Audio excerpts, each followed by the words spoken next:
A large rose tree stood near the entrance of the garden. The roses growing on it were white, but there were 3 gardeners at it, busily painting them red. Alice thought this a very curious thing, and she went nearer to watch them, and just as she came up to them she heard one of them say, "Look out now, 5. Don't go splashing paint over me like that."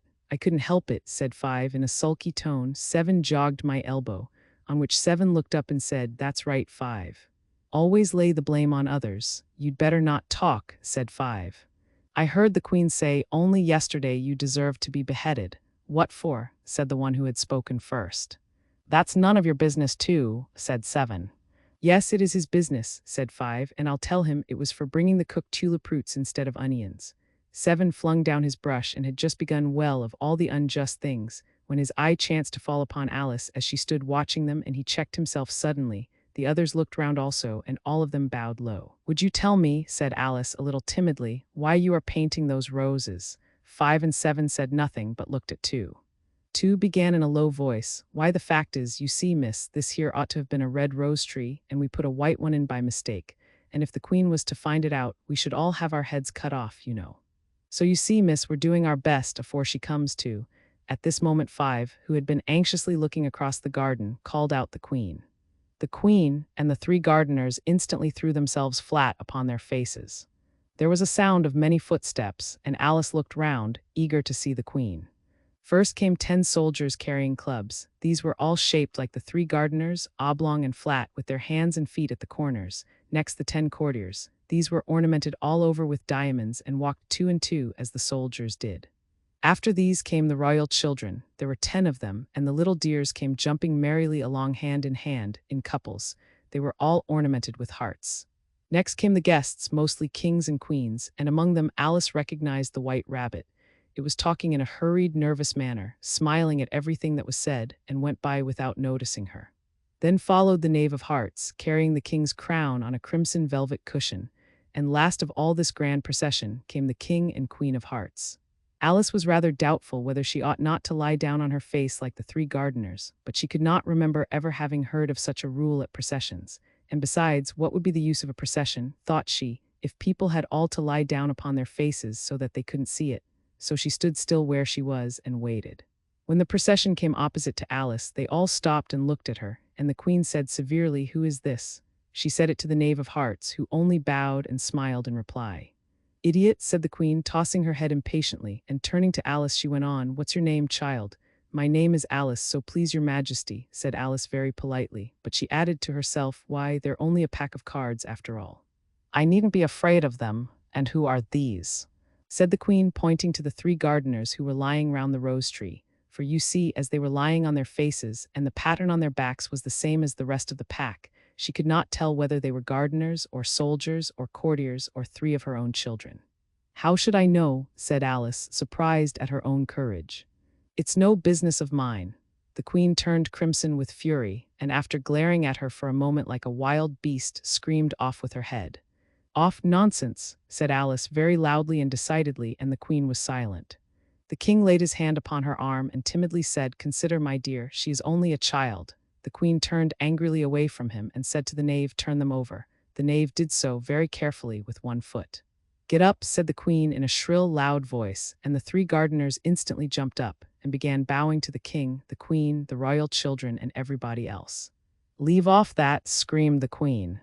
"You make me giddy," and then turning to the rose tree she went on, "What have you been doing here?" "May it please your majesty," said 2 in a very humble tone, going down on one knee as he spoke. "We were trying, I see," said the Queen, who had meanwhile been examining the roses.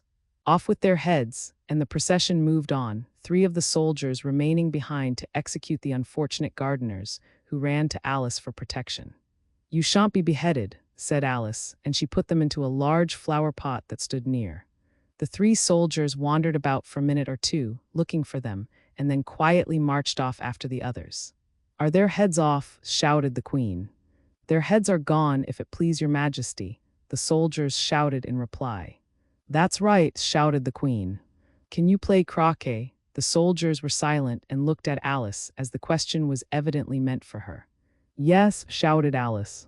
"Come on then," roared the Queen, and Alice joined the procession, wondering very much what would happen next.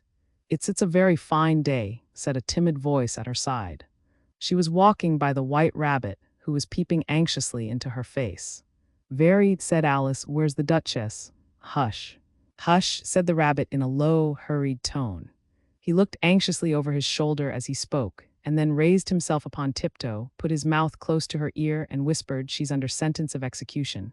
"What for?" said Alice. "Did you say what a pity?" the rabbit asked. "No, I didn't," said Alice. "I don't think it's at all a pity." "I said what for. She boxed the Queen's ears," the rabbit began. Alice gave a little scream of laughter. "Oh, hush," the rabbit whispered in a frightened tone. "The Queen will hear you." "You see, she came rather late, and the Queen said, 'Get to your places,'" shouted the Queen in a voice of thunder, and people began running about in all directions, tumbling up against each other. However, they got settled down in a minute or two, and the game began.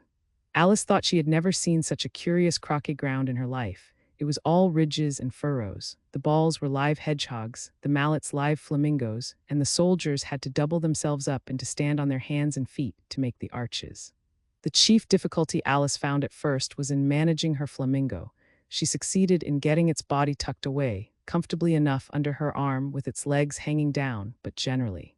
Just as she had got its neck nicely straightened out and was going to give the hedgehog a blow with its head, it would twist itself round and look up in her face, with such a puzzled expression that she could not help bursting out laughing, and when she had got its head down and was going to begin again, it was very provoking to find that the hedgehog had unrolled itself and was in the act of crawling away. Besides all this, there was generally a ridge or furrow in the way wherever she wanted to send the hedgehog to, and as the doubled-up soldiers were always getting up and walking off to other parts of the ground, Alice soon came to the conclusion that it was a very difficult game indeed.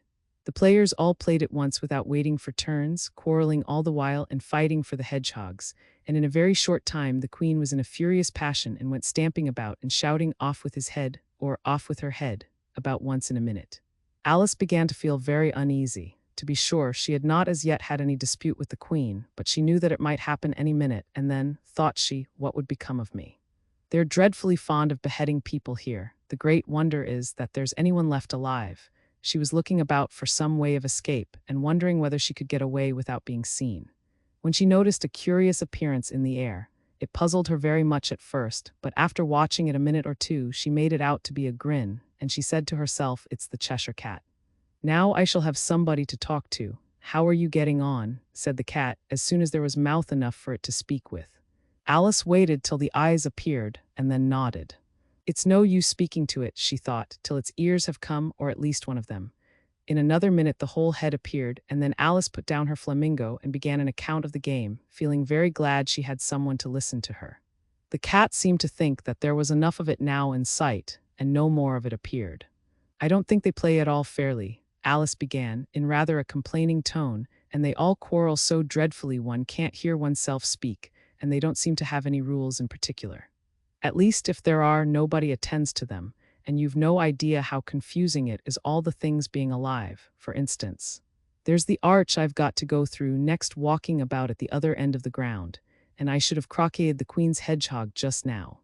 Only it ran away when it saw mine coming. How do you like the Queen?" said the cat in a low voice. "Not at all," said Alice. "She's so extremely—" Just then she noticed that the Queen was close behind her, listening, so she went on, likely to win, that it's hardly worth while finishing the game. The Queen smiled and passed on. "Who are you talking to?" said the King, going up to Alice and looking at the cat's head with great curiosity. "It's a friend of mine, a Cheshire Cat," said Alice. "Allow me to introduce it." "I don't like the look of it at all," said the King. "However, it may kiss my hand if it likes." "I'd rather not," the cat remarked. "Don't be impertinent," said the King, "and don't look at me like that." He got behind Alice as he spoke. "A cat may look at a king," said Alice. "I've read that in some book, but I don't remember where." "Well, it must be removed," said the King very decidedly, and he called the Queen, who was passing at the moment, "My dear, I wish you would have this cat removed." The Queen had only one way of settling all difficulties, great or small. "Off with his head," she said, without even looking round. "I'll fetch the executioner myself," said the King eagerly, and he hurried off. Alice thought she might as well go back and see how the game was going on, as she heard the Queen's voice in the distance, screaming with passion. She had already heard her sentence 3 of the players to be executed for having missed their turns, and she did not like the look of things at all, as the game was in such confusion that she never knew whether it was her turn or not. So she went in search of her hedgehog. The hedgehog was engaged in a fight with another hedgehog, which seemed to Alice an excellent opportunity for croqueting one of them with the other.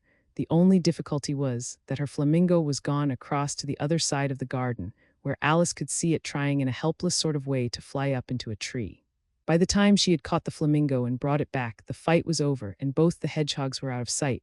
But it doesn't matter much, thought Alice, as all the arches are gone from this side of the ground. So she tucked it away under her arm that it might not escape again and went back for a little more conversation with her friend. When she got back to the Cheshire Cat, she was surprised to find quite a large crowd collected round it. There was a dispute going on between the executioner, the king, and the queen, who were all talking at once, while all the rest were quite silent and looked very uncomfortable. The moment Alice appeared, she was appealed to by all three to settle the question, and they repeated their arguments to her, though, as they all spoke at once, she found it very hard indeed to make out exactly what they said.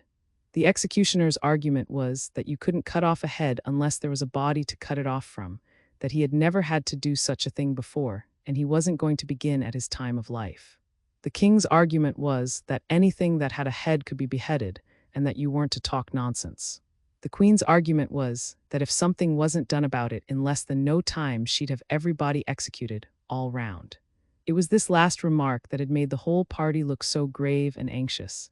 Alice could think of nothing else to say but "It belongs to the Duchess, you'd better ask her about it.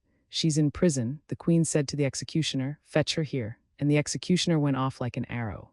The cat's head began fading away the moment he was gone, and by the time he had come back with the Duchess, it had entirely disappeared, so the king and the executioner ran wildly up and down looking for it, while the rest of the party went back to the game.